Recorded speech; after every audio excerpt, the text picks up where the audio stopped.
ভাই, একটু চোখ বন্ধ করুন, একটু ভাবুন তো, কিয়ামতের দিন, যখন সব কিছু শেষ, যখন আর কোনো আশা নেই, যখন আপনার সামনে দাঁড়িয়ে আছে জাহান্নাম।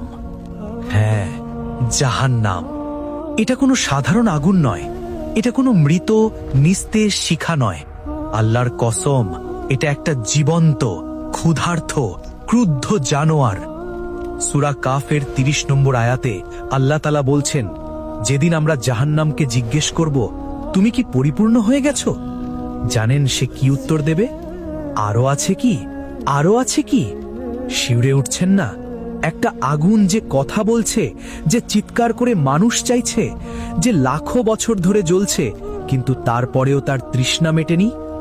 আবু হুরায়রা রাদিয়াল্লাহু আনহু থেকে বর্ণিত, রাসূলুল্লাহ সাল্লাল্লাহু আলাইহি ওয়াসাল্লাম বলেছেন, জাহান্নাম বছরে 2 বার শ্বাস নেয়। একবার শ্বাস নিলে পৃথিবীতে শীতকাল আসে, আরেকবার শ্বাস ছাড়লে গ্রীষ্মকাল আসে। ভাবুন তো, আমরা যে শীত অনুভব করি, যে গরম অনুভব করি, সেটা জাহান্নামের নিঃশ্বাস, তার একটা দীর্ঘশ্বাস মাত্র।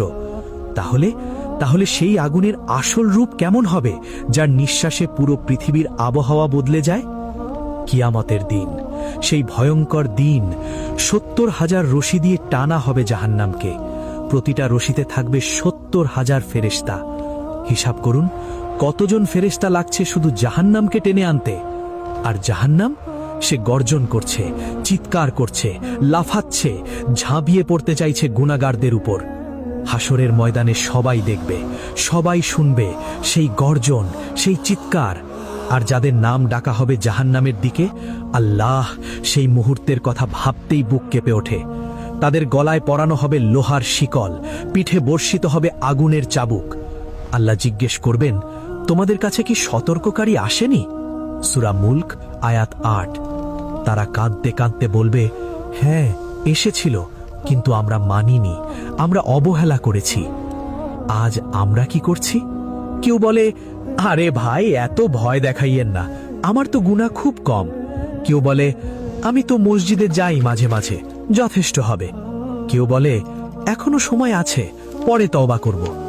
ভাই শুনুন, জাহান্নামের আগুন, এটা দুনিয়ার আগুনের চেয়ে ৭০ গুণ বেশি উত্তপ্ত। 1000 বছর ধরে পুড়তে থাকবে একজন মানুষ, তার চামড়া পুড়ে ঝলসে যাবে, কিন্তু মৃত্যু আসবে না। আল্লাহ নতুন চামড়া দেবেন, আবার পোড়াবেন, আবার নতুন চামড়া, আবার পোড়ানো, বারবার বারবার বারবার। শেষ নেই, বিরাম নেই, স্বস্তি নেই। কেন এই শাস্তি? নামাজ ছেড়েছিল, সুদ খেয়েছিল, মিথ্যা বলেছিল, গীবত করেছিল, অশ্লীলতায় লিপ্ত ছিল, পর্দা লঙ্ঘন করেছিল, মানুষকে ঠকিয়েছিল। আর সবচেয়ে বড় ভুলটা কি ছিল? ভেবেছিল সব ঠিক আছে, কিছু হবে না, আল্লাহ ক্ষমাশীল। হ্যাঁ, আল্লাহ ক্ষমাশীল, তিনি অবশ্যই ক্ষমাশীল।